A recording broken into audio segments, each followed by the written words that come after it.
I'm so glad you're watching Post Time today because I am so honored to remember a horse lover and huge inspiration, Ty Case, who recently passed away. James Ty Case III had a lifelong passion for harness racing and started as a little boy racing ponies.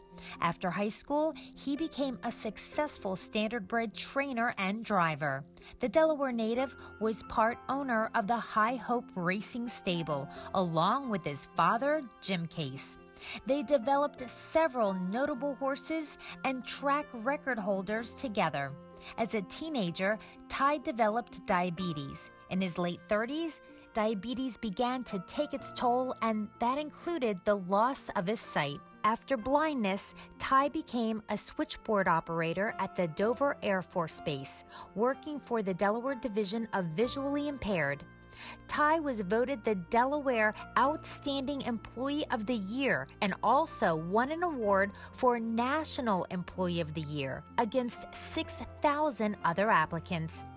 Ty had several health complications in recent years, and after a long, courageous battle, he died peacefully with his wife Holly by his side. He was 61. I'm thankful to have met Ty and even had him on the Post Time show. Let's go back to 1998 and replay the amazing and inspirational story from Ty Case. I became diabetic at age 14, so it's considered juvenile diabetes. And for over 20 years, my health was very good, but diabetes does cause complications. And my first complication came rather quickly when I was diagnosed with kidney failure. And I was on dialysis for a year and got on a kidney transplant list. And actually, October 6th of 1993, I received a kidney and pancreas. So I have no need for insulin anymore. I'm allowed to eat just about anything. And the kidney functions back, and they're extremely impressed with my numbers at the hospital, University of Maryland, where the surgery was performed. And after 90 days after the transplant, I was back driving and training again. But unfortunately, diabetes and the complications weren't through with me.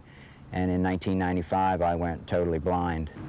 I last drove a horse in late April of '95. I drove High Hope Foxy at Cowtown Matinees.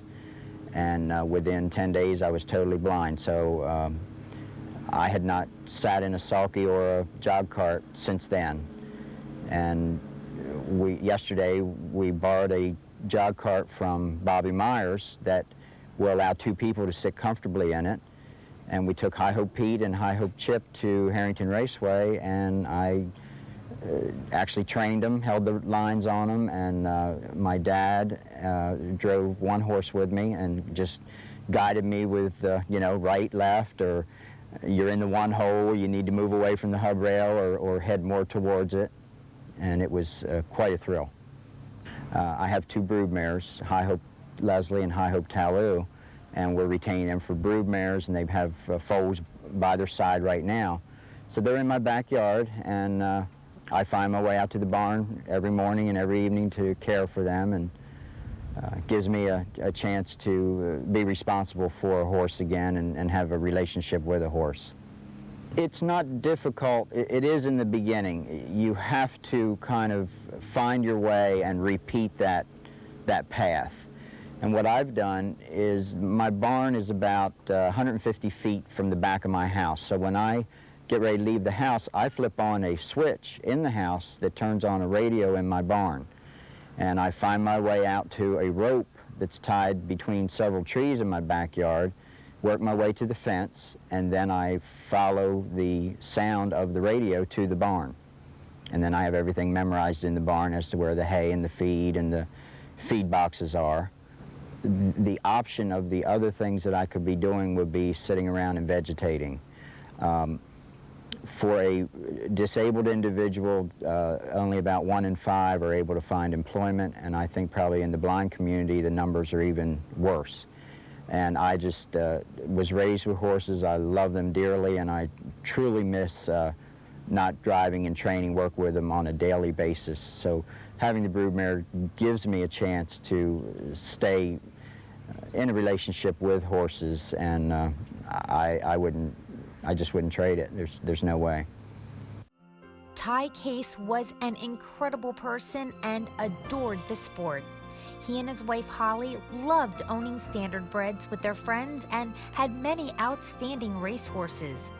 Even though Ty couldn't see, he visualized how races were playing out as he listened to the announcers and race fractions. Ty was an inspiration to everyone who knew him, and he will be deeply missed by all.